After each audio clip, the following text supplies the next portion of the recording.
Marami pong mga tao sa panahon po natin, ang tingin po nila sa church o iglesia ay isang optional thing. Kaya online attendance po yung karamihan.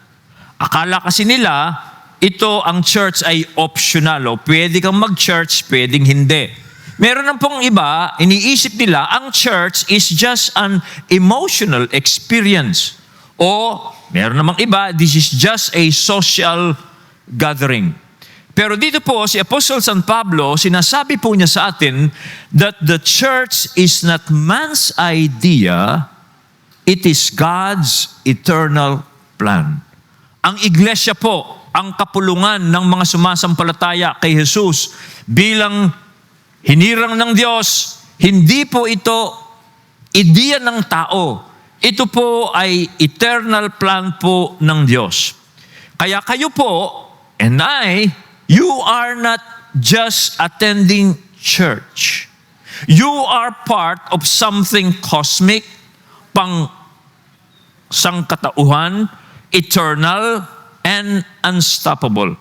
Now, ang context po dito sa binasa natin, sa ating pagpapatuloy po dito sa sulat ni Pablo sa Epeso, ang konteksto po dito ay ito.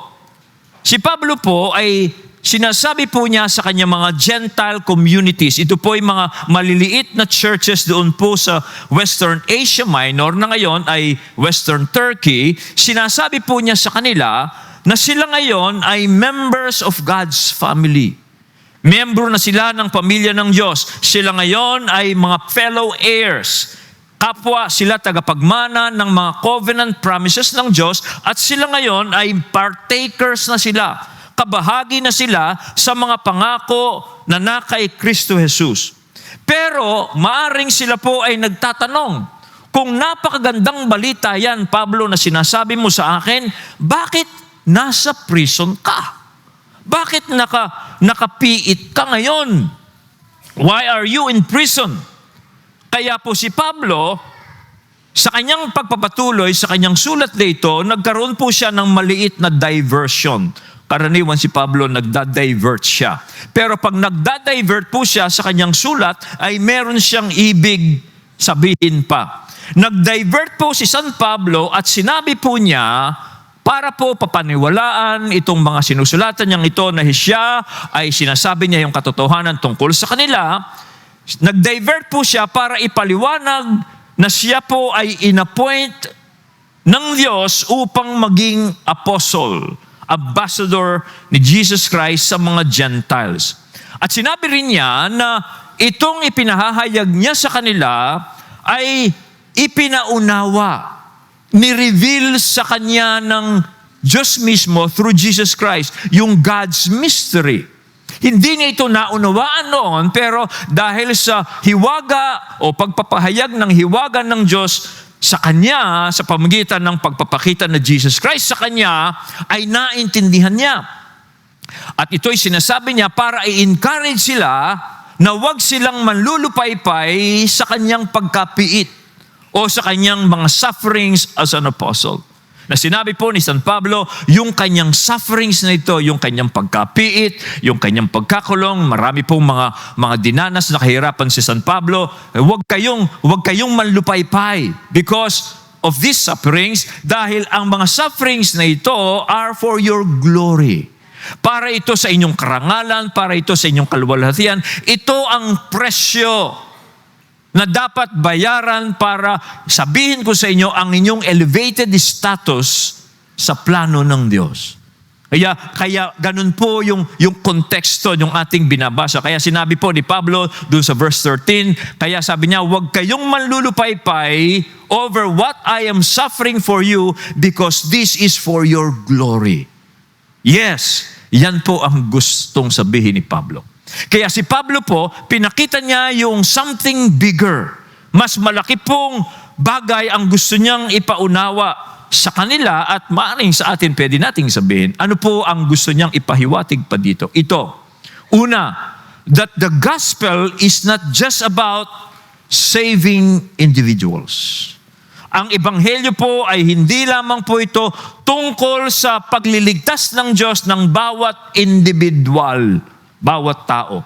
Marami po kasing mga tao, iniisip nila ang plano ng Diyos is just personal blessing.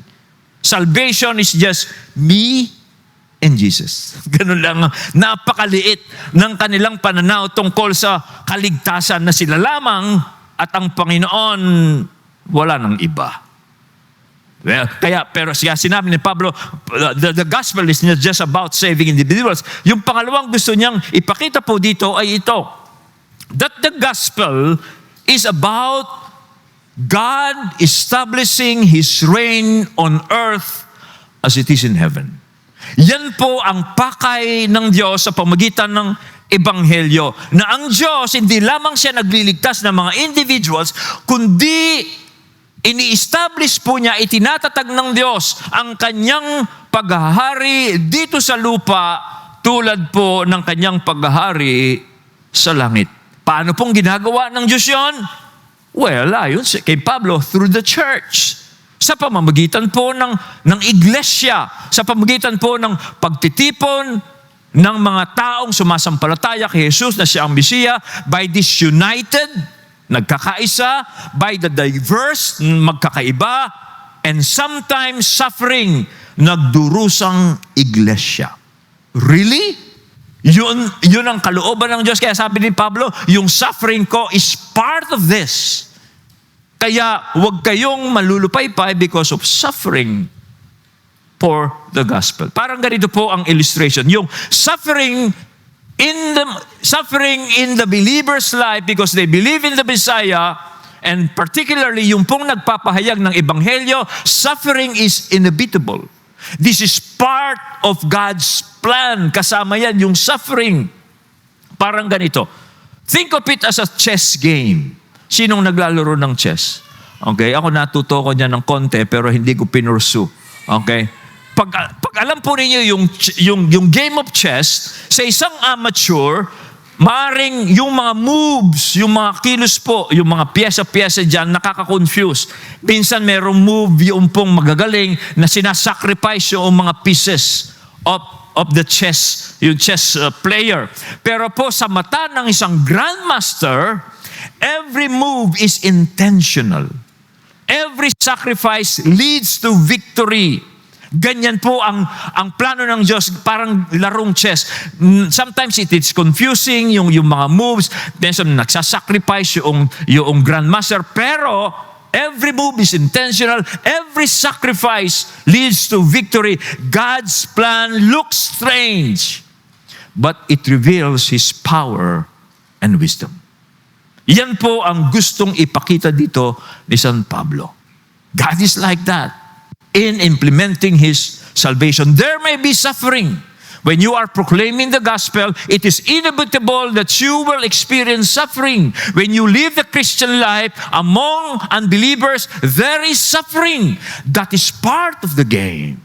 That is part of God's plan.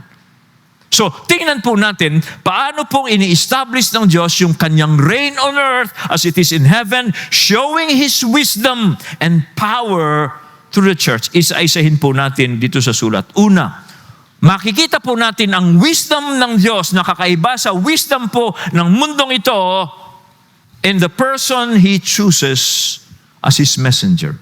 Dito po si San Pablo, makita natin yung messenger po ng mystery ito. Ganito po mga kapatid. Ang wisdom po ng Diyos, sinasubvert niya ang wisdom of this world. Binabaligtad, ginugulo ng Diyos ang karunungan ng sanlibutan ito. Why? Kasi pansinin niyo yung taong kanyang pinili para maging ambassador ng ebanghelyong ito. He is a prisoner under God's reign. Sabi po ni Pablo, I, Paul, a prisoner of Christ Jesus. That is an oxymoron. Alam niyo oxymoron?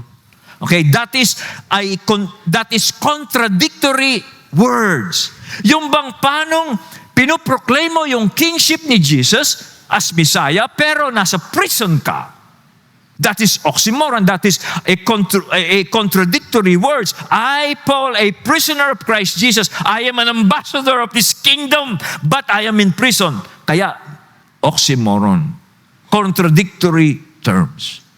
Okay? Si Paul po ay nagsuffer po siya ng so much for the gospel. Marami pong paghihirap ang dinanas ni Pablo. Nakulong, pinaghahagupit, pinagbabato, and so on and so forth. Napakarami po. Pero nakikita niya yung kanyang suffering as part of his calling. At sabi niya, I am a prisoner of Christ Jesus for the sake of you Gentiles. Alang-alang sa inyong mga hentil dahil ako'y hinirang ng Diyos para maging apostle to the Gentiles. So how do we apply this? Well, una, suffering po while announcing the gospel to others is inevitable, but it's worth it. Pag po nagpapahayag kayo ng mabuting balita tungkol po sa paghahari ni Kristo, tungkol sa pagliligtas ng Diyos sa isang tao, hindi po ninyo maiiwasan na kayo ay dadanas ng suffering in any form. Pero it's worth it. It's worth it. Dahil wala pong suffering for the sake of other salvation is ever wasted. Lalo na naghirap ka sa taong yon, ganito yung ginawa mo. Noong una, hindi ka pinapansin. And then, na-enlighten siya.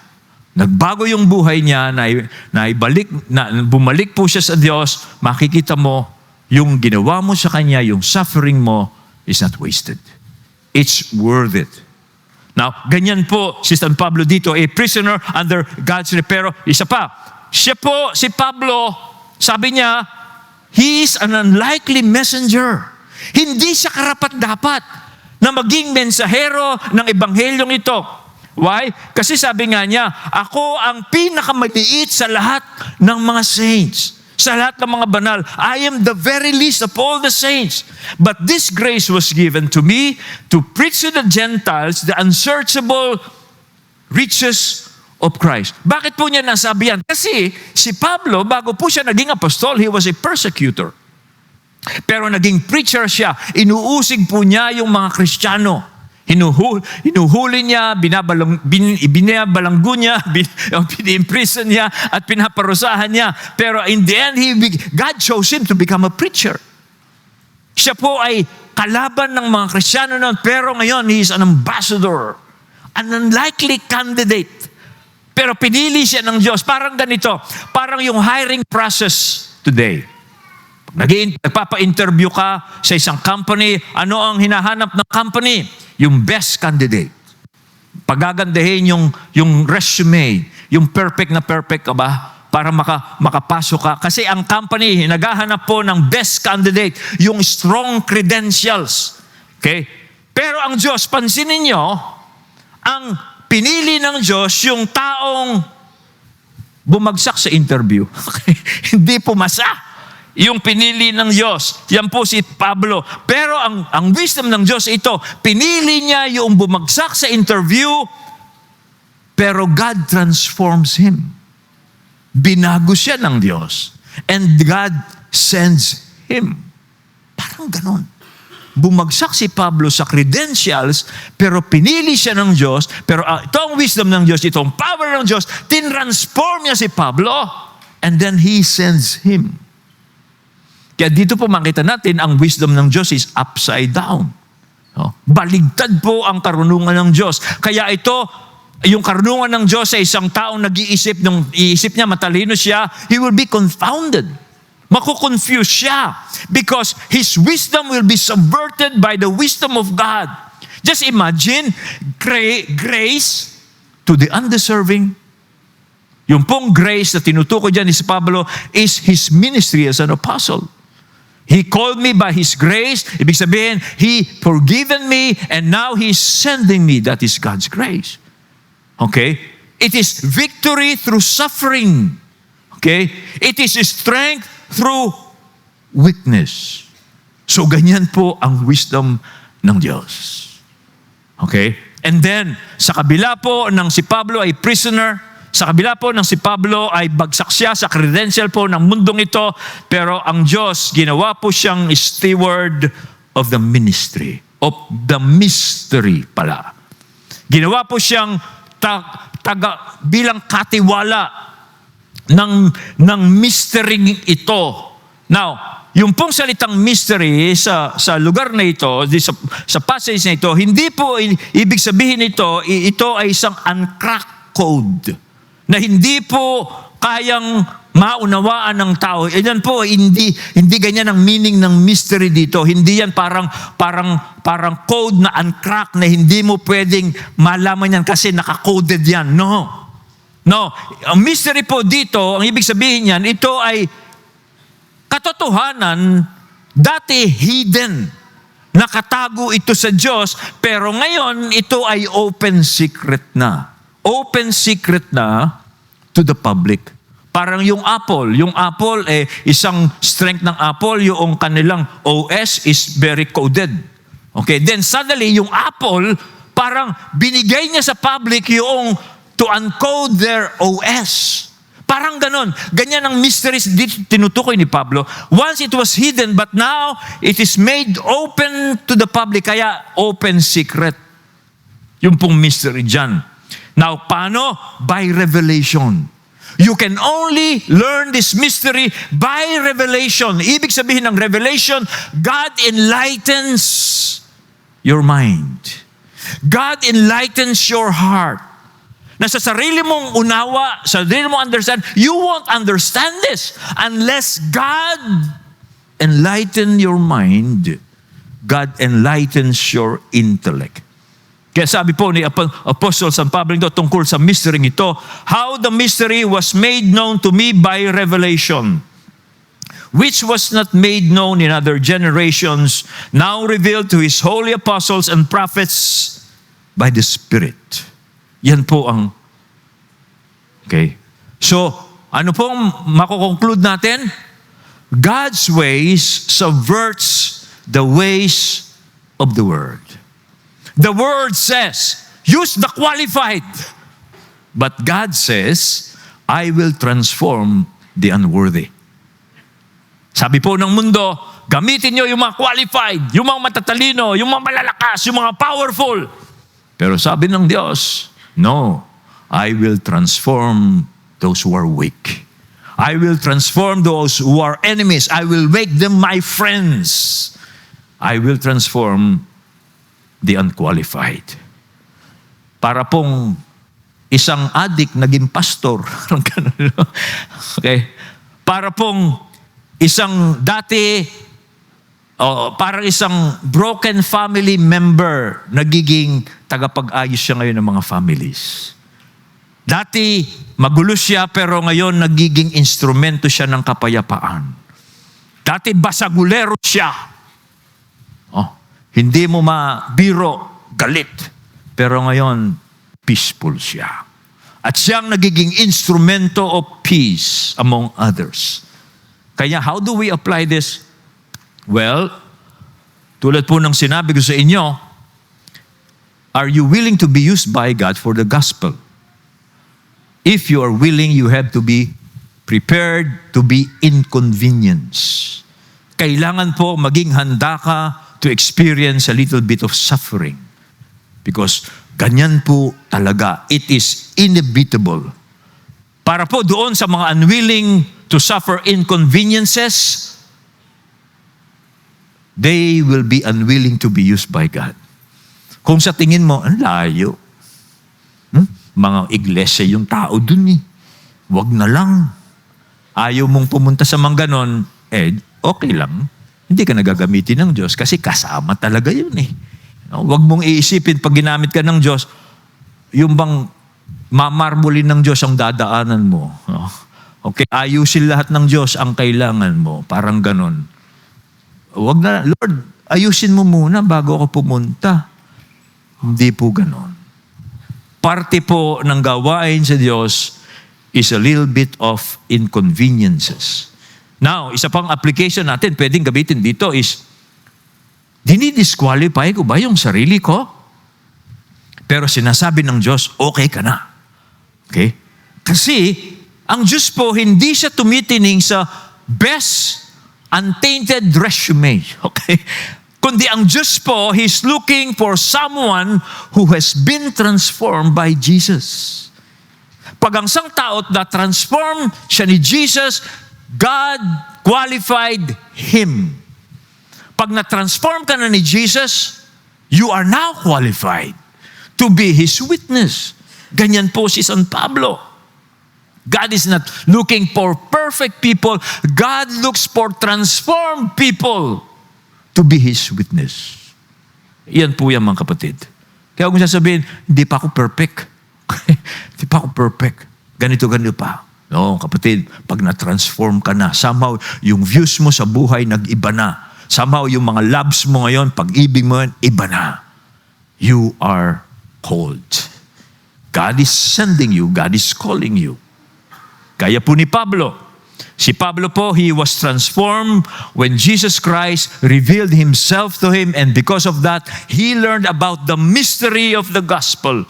At yun po ang nagtulak kay Pablo to preach about Jesus. And then, let's go to the second part of this message, the revelation of the mystery. Ito po ang nangyari kay Pablo. He, by God's Spirit, was revealed to him yung pong mystery. Now, pansinin po ninyo, this mystery is revealed, not discovered.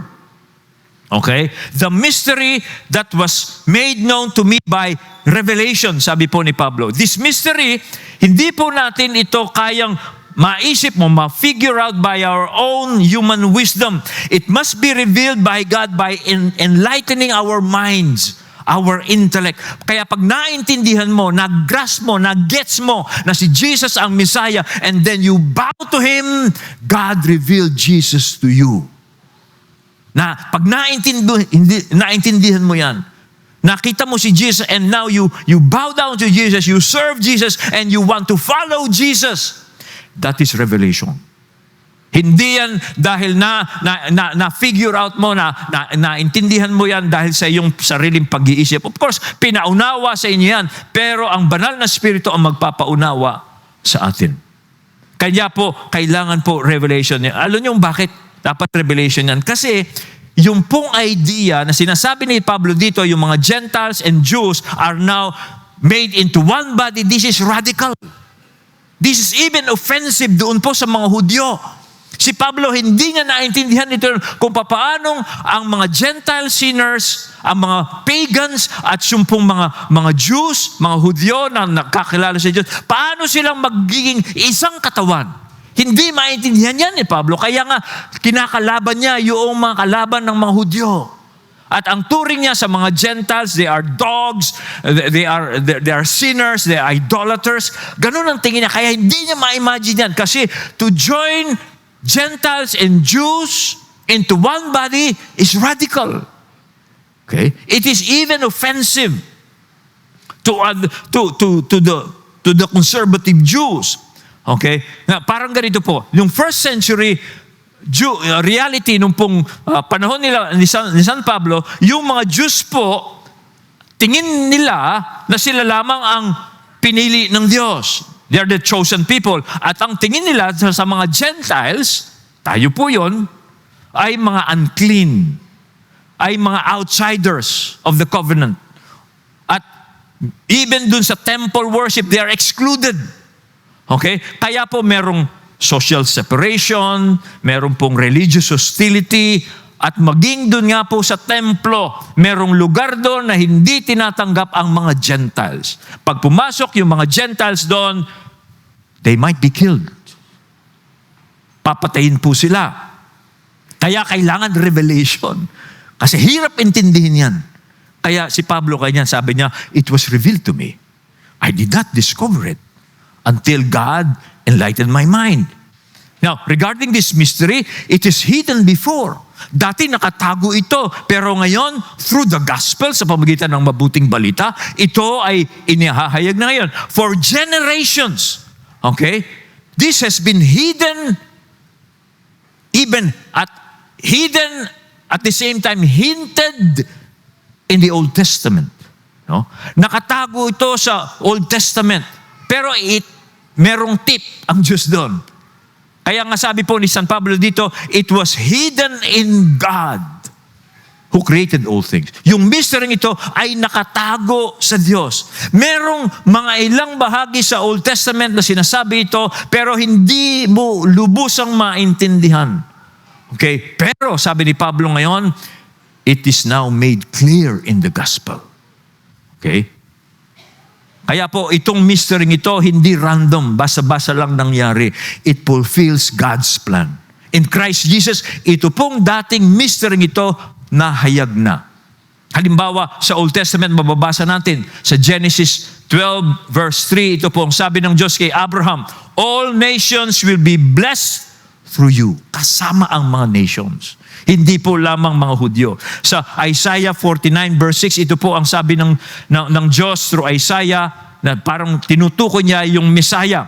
Sabi niya, maliit na bagay para sa akin na ikaw ay maging lingkod para tipunin yung mga tribo ni Jacob at para ipunin sila sa akin, gagawin kita, maliit na bagay lang yan, sabi ng Diyos sa Messiah. Kaya gagawin rin kitang light for the nations. Magiging liwanag ka sa mga bansa. Nang sa ganon, ang salvation ko, it may reach to the end of the earth. Nandun siya. Pinangako yan ng Diyos. Kasama yung mga Gentiles. Pero nga, hindi nila lubos ang maintindihan. Sa Psalm 67, sabi po doon, nations will worship God. Hidden.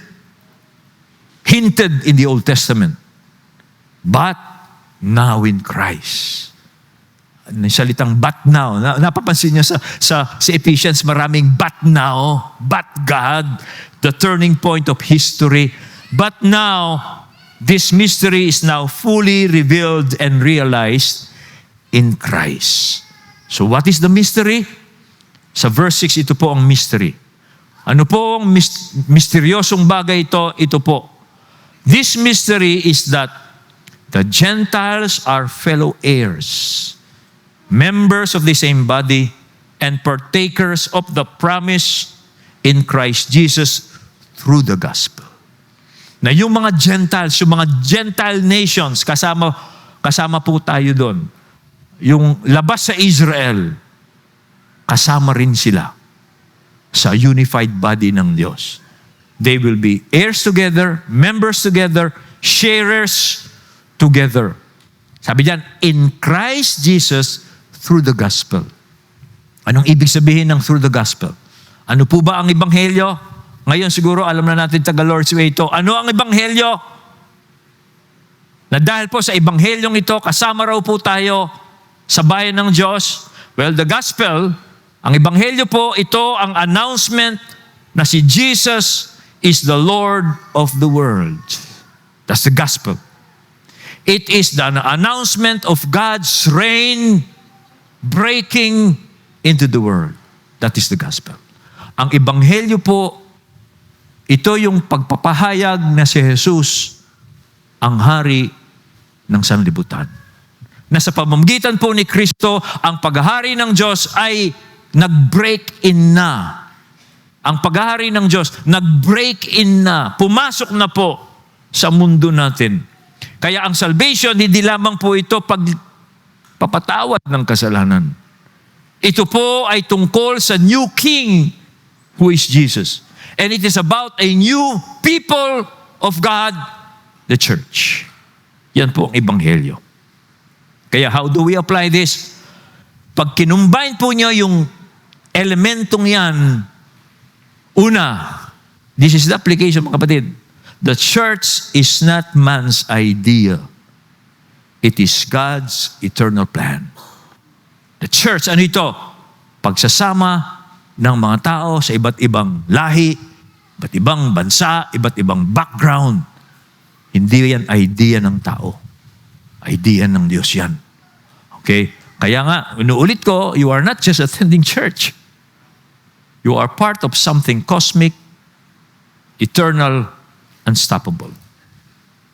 One application. Pangalawang application, the gospel is not just about saving individuals. Me and Jesus. Minsan pag nagsasalita tayo, parang umiikot ang Diyos sa mundo natin. Gusto natin paikutin ang Diyos sa mundo natin. Lord, ngayon anak mo na ako, ito po ang gusto ko, ito po ang gusto ko, ito po ang ayaw ko, huwag sana mangyari sa... Parang pinaiikot natin. Malilito ka kapag ganyan ka. Kailangan, you should have a bigger picture why God called you in Christ Jesus. Hindi po iikot ang Diyos sa buhay mo. Kailangan makita mo ang sarili mo, parte lang siya. Yes, mahalaga ka, pero parte ka ng malaking plano ng Diyos. Okay? Pag hindi po lumaki ang inyong pananaw sa bagay na ito, you will become weak as a Christian. You will always be frustrated. At maaring sumuko ka. No. Salvation is about God establishing His reign on earth as it is in heaven. And that is manifested sa church. Nagkakaisa, magkakaiba, pero sometimes nagdurusa. Yan po. So, develop po natin a bigger picture of your salvation. Yes, personal yan, pero kailangan mong ipamuhay yan in a community, sa church. Okay? Kaya yung online attendance, yan din yung issue dyan, yung online attendance. Pwede namang hindi mag-church. Okay? Online na lang. No? Sabi nga ni Brother Romer nung prayer meeting, live audience po yung mga present. Yung mga nasa online, dead audience. Sabi na. Okay, ayun ang issue eh. Yung issue pa dyan, yung unwilling to be baptized. Naniniwala ako kay Kristo, pero hindi ako magpapabaptize. Bata pa lang ako, binaptize na ako eh. No, those issues ba na gusto ko lang banggitin po dito sa part ng message na ito. And then, pangalawa, develop po natin a bigger picture of the church. Okay? Mag-develop tayo ng bigger picture of the church. The church is not only Lord's way. The church is also every assembly that proclaims and worship Jesus as Messiah. Pag po merong grupong, they are proclaiming, they're worshiping Jesus as Messiah, okay, they are family. No? Kailangan po ganun ang pananaw natin. Hindi ka umattend sa Lord's Way, hindi ka iglesia. O sa bang grupo ka, hindi ka iglesia. No, when you see a person, He loves Jesus, he worships Jesus, he serves Jesus, that person is family. Maring hindi kayo parehas ng pinaniniwalaan tungkol sa ibang bagay. Kasi sa iba, yung baptism, sa atin kasi immersion. Yung iba, sa atin isang lubog lang. No? Yung iba kasi, Father, Son, Holy Spirit. Parang gano'n. Hindi ka kapatid. Ibang paraan ka. Yung iba kasi wisik-wisik lang, iba pouring lang. Kahit na po magkakaiba yung tayo doon sa maliit na bagay, they are family. If they name the name of Jesus, they are family. Kailangan po maging malaki ang ating pananaw tungkol po sa church. Isa pong illustration ang nabasa ko, yung churches po sa Ephesians, yung mga sinusulatan po ni San Pablo dito are not mega churches. Okay? They are small, they are ordinary, they are socially mixed, merong rich, merong poor, merong slaves, merong masters. They are just meeting in homes of wealthier believers. Mga 20 to 50 people, small gathering people po yan, no? Pero ito po ay network of house churches scattered around Western Turkey. They are politically insignificant. Pero sabi ni Pablo, it is through you. You are part of God's plan. Ganun po ang mga sinusulatan ni Pablo. Yung iba nagtatago pa, yung iba ganun, no? Pero sabi ni Pablo, you are part of God's plan. You are part of God's eternal plan. Yun po ang sabi ni Pablo sa kanila. So, bakit po natin gagawin ito na kailangan, I believe in Jesus, I have to live this personal salvation life within a community. Bakit tayo makikiisa sa gawain, sa iglesia po ng Panginoon, re-recognize other Christians or groups as our family? Bakit natin gagawin ito? Ano ba ang vision ng God for the church? That is the main point of Ephesians. Okay? Ano po ba ang vision? Ano ang mission ng God sa church? Bakit natin gagawin yan? Well, let's go to the third and last point of this message. The mission of the church. Because ito po, God's wisdom is displayed through the church. Yan po ang pinaka-main point ng message ito. I have to have a bigger picture of my salvation. I have to have a bigger picture of the church. Why? Because God's wisdom is displayed through the church. Verse 10, so that, pansin nyo, so that, through the church, the manifold wisdom of God might now be made known to the rulers and authorities in the heavenly places. Manifold wisdom of God. Ano yan? This is God's richly diverse, many-sided wisdom. Okay? Ito yung plano ng Diyos na hindi po kayang i-accomplish ng tao. At hindi po ito kayang gawin ng tao. To unify into one body every nation that worship Jesus under one family. Yan po ang manifold wisdom of God. Ano pa yung sabi diyan? That this, yung pong manifold wisdom, all nations will be united as one new family in the Messiah. Okay? Yun po ang plano ng Diyos. Ngayon, sino ang audience? Kasi pakikita raw ang wisdom ng Diyos. Okay? Sino ang kaninya pakikita? Okay? Una, through the church. Pero kaninya pakikita? Well, sabi dyan ang audience, to the rulers and authorities in the heavenly places. Sino po yan? Well, these are earthly rulers. Pwede natin sabihin, yung mga politiko, yung mga nasa gobyerno, yung mga local, yung national, yung communal, any human government. Sila ang gustong pakitaan ng Diyos ng isang unified body under Christ. Sila yung audience. Or pwede rin natin sabihin, sila yung mga forces that influence the world. Sila yung mga puwersang nag-iimpluwensya sa mundo po natin. Nakaraniwan, makita mo, they thrive in division. Okay? They thrive in hostility and chaos. Sila yung gustong ipakita ng Diyos yung kanyang karunungan. Okay? Mga grupong nagsasama-sama pero nag-aaway. Okay? Mga grupong unity pero pag pumasok ka doon, they're divided. These rulers and authorities, okay, parang ganito po yun. Napansin ho ba ninyo, parang may kumikita pag nagugulo yung mga tao? Parang ginagawang puhunan yung away ng mga tao. Okay? Okay? Pag nag-aaway yung magkakaibigan, paghati yung pamilya, meron pong bahagi doon sa magkakaibang grupo.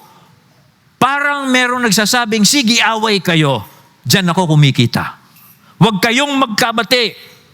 Okay? Sa social media, halimbawa, sinong nagba-viral? Yung nagpapakita ng pag-ibig o yung nag-aaway? Maraming likes. Pag nag-aaway magkapakapatid, mag-aaway yung mga kapitbahay, yun ang nagba-viral. Okay? Pero yung nagpapatawaran, pag-ibig, hindi yan binobroadcast. No? Kasi hindi yan kikita. Pero pag nag-away, yan ang kumikita. No?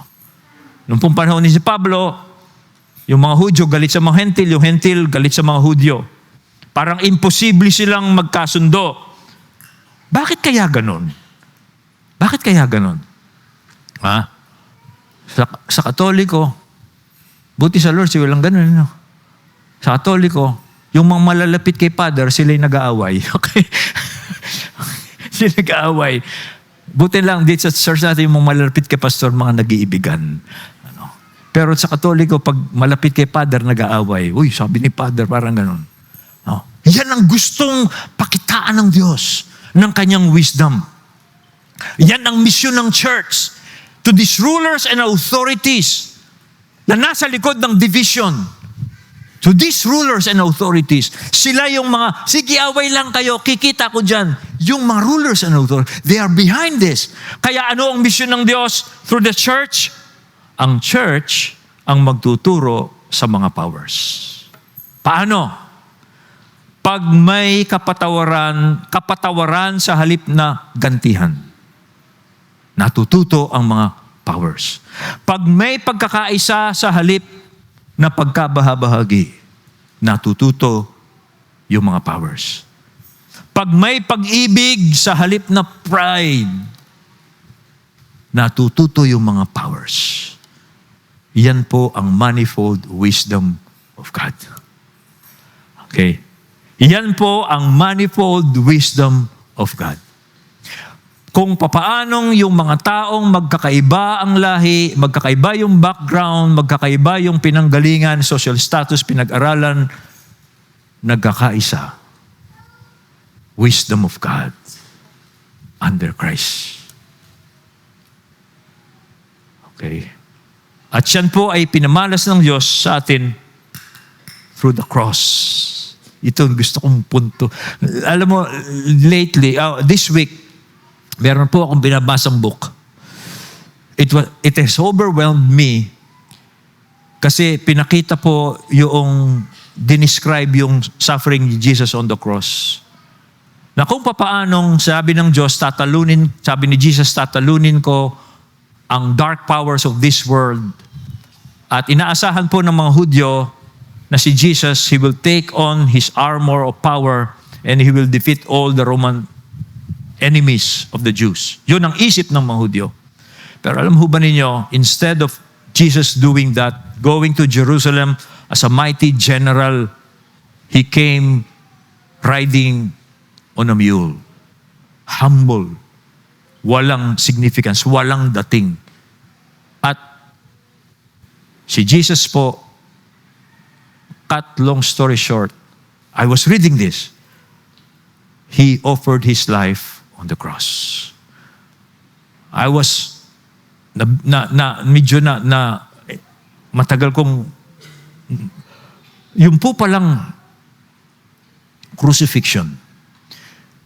Yan po ay ginagawa lamang sa mga slaves at yung mga revolutionaries against the Roman Empire. At pag po na-crucify isang tao, it was gruesome. Hindi po magandang tingnan. Bakit? Kasi po hubot-hubad. Naka-crucify. Hubot-hubad. Yung pong nakikita nating picture na si Jesus po ay merong lampin. Yan po ay courtesy ng nagpe-paint. Kasi ang totoo, hubot-hubad po si Jesus nung siya ay ipako sa krus.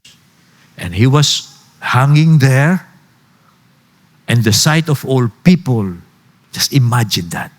Hirap na hirap.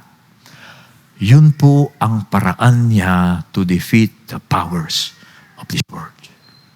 Hindi ko po ma-explain maigi kasi it was so emotional on my part na tumigil po ako sa aking pagbabasa at naghahanda ako sa message na ito.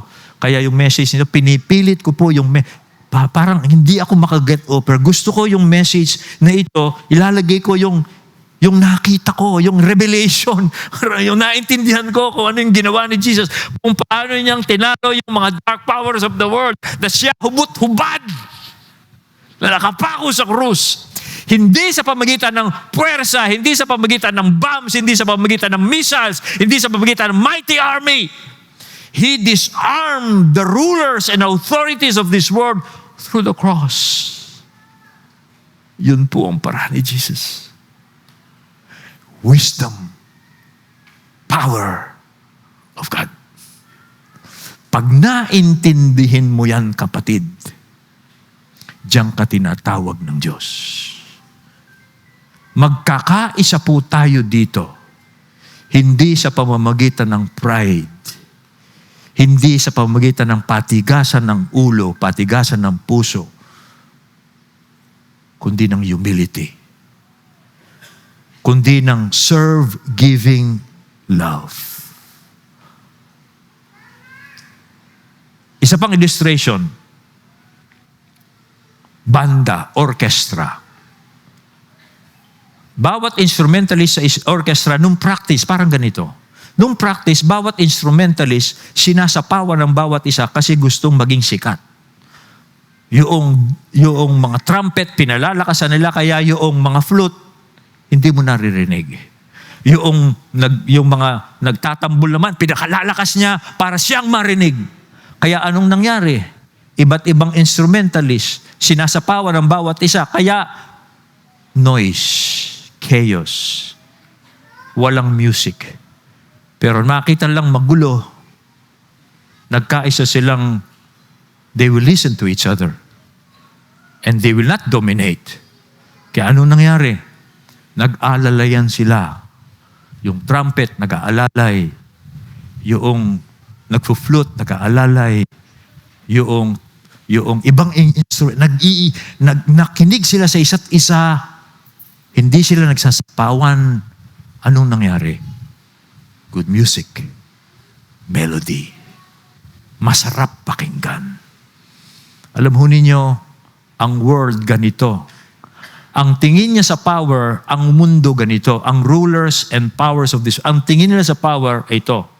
Dominance. Self-promotion. Okay? Control. Kaya anong nangyayari? Chaos. Ang gulo. Yan po yung unang orkestra sa practice. Pero si Jesus, anong ginawa niya? Hindi po niya tinalo yung kanyang kaaway through dominance and power. Jesus gave himself for his enemies. He conquered his enemies by serving them, by forgiving them, by giving his life for them. Kaya, naipon niya yung mga tao. Yung magkakaiba, nagkaisa. Yung mga merong hinanakit sa isa't siya, nagpatawaran. Why? Because Jesus, instead of using his power to dominate, he used his power to serve. The wisdom of God. The power of God. Yan po ang message, mga kapatid. Do you want to see the vision of the power and the wisdom of God? Ito po ang vision na makikita natin. Okay. Sa Revelation 7:9-10, we will end in this. English yan eh. Para i-bless tayo ng Panginoon. Binibless yung mga Amerika. Panay English tayo dito eh. Babasahin ko sa Tagalog. This is the vision of the power and wisdom of God. Revelation 7. Pagkatapos nito'y nakita ko ang napakaraming tao na di kayang bilangin ni numan. Sila'y mula sa bawat bansa, lahi, bayan at wika. Nakatayo sila sa harap ng trono at ng kordero. Nakadamit ng puti at may hawak na mga palaspas. Sinasabi nila ng malakas, ang kaligtasan ay nagmumula sa kordero at sa ating Diyos na nakaluklok sa trono. Tumayo ang lahat ng anghel sa palibot ng trono. Gayon din ang mga pinuno at ang mga apat na nilalang na buhay. Sila'y nagpatirapa sa harap ng trono at sumamba sa Diyos. Sinasabi nila, Amen. Sa ating Diyos ang papuri, kaluwalhatian, karunungan, pasasalamat, karangalan, kapangyarihan, lakas, magpakailanman. Amen. Ano ang nakita? Iba't ibang tao sa iba't ibang lahi sumasamba sa korderong napako sa krus. God's wisdom. Ano po yung wisdom ng Diyos dyan? He gave himself for his enemies. God's power, the cross. The Lamb that was slain. Yan po, makita natin. How do you apply this? Ganito po yan. Tuwing pinipili po nating tayo magkaisa, magpatawad, umibig sa halip na mag-away po tayo, hindi lamang po tayo nagiging mabuting tao, kundi nagiging ebidensya pa po tayo na talo na ang mga dark powers sa mundong ito. Pag nagpapatawad tayo, pag umiibig po tayo, pag nakikiisa po tayo, Hindi lamang tayo nagiging mabuting tao. Ebidensya po tayo ng Diyos na tinalo na ni Kristo ang mga madidilim na espiritu. Tayo po bilang nilikha ng Diyos sa kanyang wangis, we are image bearers to reflect God in this world. Ano po ang sabi? Blessed are the peacemakers, for they will be called children of God. Tayo yun. Kung papaanong yung Panginoon natin, tinalo niya ang kanyang kaaway by giving Himself for them, tayo rin po ganyan. We will defeat the dark powers of this world by forgiving, loving, cooperating, doing good, etc. etc. Yan po mga kapatid. Kaya, pwede ba nating tanungin sarili natin? Ano po ang nakikita ng mga powers pag tinitingnan nila yung buhay natin? Ano kaya yung nakikita ng mga powers na, yung mga dark powers na? Ito lalabas ng bahay. Tiyak, may makakaaway ito. Ito, walang kasundo ito, palagay ko, instrumento ko ito. Or, pag kaya nakita ng mga powers ang buhay natin, ito, delikado ko dito. Mababa yung loob nito. Lagi nag-iisip ng mabuti ito. Wala ako. Talo ko dito.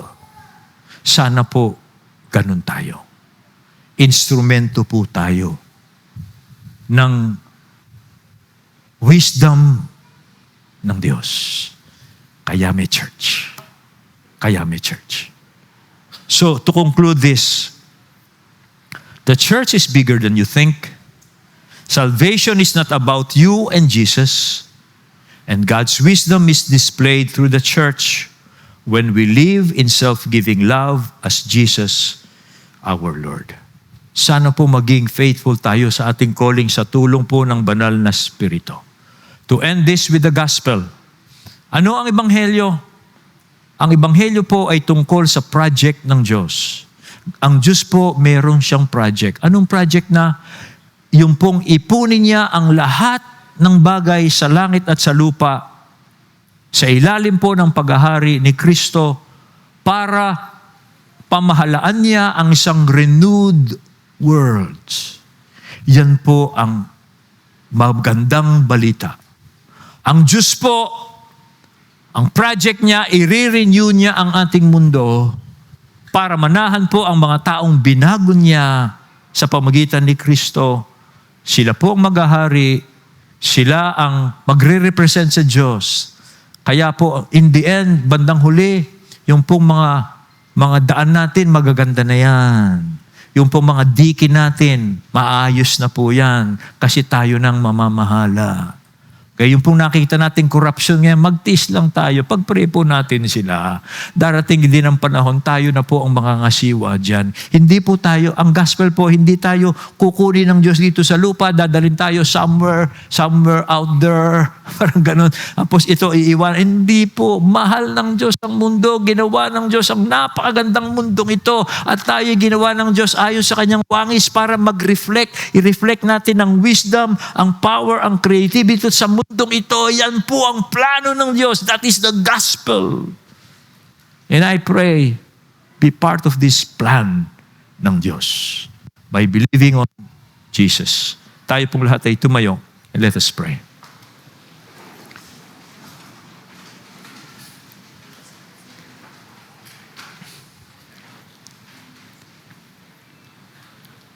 Mga kapatid, I encourage you, may you dedicate your life to God's vision for the church. Maging parte po tayo ng buhay na iglesia ng Diyos. Tayo po ang ginagamit ng Diyos para pakita niya sa mundong ito yung kanyang manifold wisdom and power. By the power of the cross, by the power of the Holy Spirit who is in us. Naway, dedicate natin, muli nating sabihin sa Diyos, yes Lord, I'm part of your mission, I'm part of your vision. At yun po ang gawin natin. Aming Diyos, maraming salamat po for showing us this morning what is the vision for the church. Kung bakit po ninyo kami iniligtas, bakit po ninyo kami tinawag, at bakit po ninyo kami isinama sa isang bagong humanity manifested in the church. Tulungan niyo po kami by the whole power of the Holy Spirit na maging tapat po kami sa aming mission sa mundong ito. Hindi lamang po ninyo kami niligtas, kundi isinama po ninyo kami sa inyong mission dito po sa mundong ito. Maging liwanag kami sa aming mga pamilya, maging liwanag kami sa aming mga kapitbahay, maging liwanag kami sa aming mga lugar na pinagtatrabahuan, maging karunungan nyo kami sa gitna po ng mga tao. O Diyos, bawat pamilya pinagpipray ko, may the reign of Jesus Christ be in their families. Bawat may business, I pray, yung pong may-ari ng business sa amin, I pray that the reign of Jesus will be in their business. That we will manifest the Lordship of Jesus through self-giving love, through service, through humility, O God. At patuloy po naming namnamin ang pag-asa namin.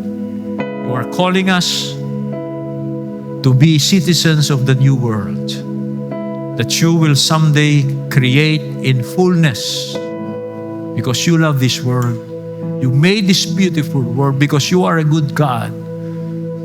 At binigay niyo sa amin ang Holy Spirit as a down payment, as a guarantee that we will inherit this world. A renewed one. Thank you po. I pray kung meron po kaming kasama dito, hindi pa siya kasama sa God's project, I pray, maniwala po siya sa magandang balitang ito sa pangalan ni Kristo. Amen.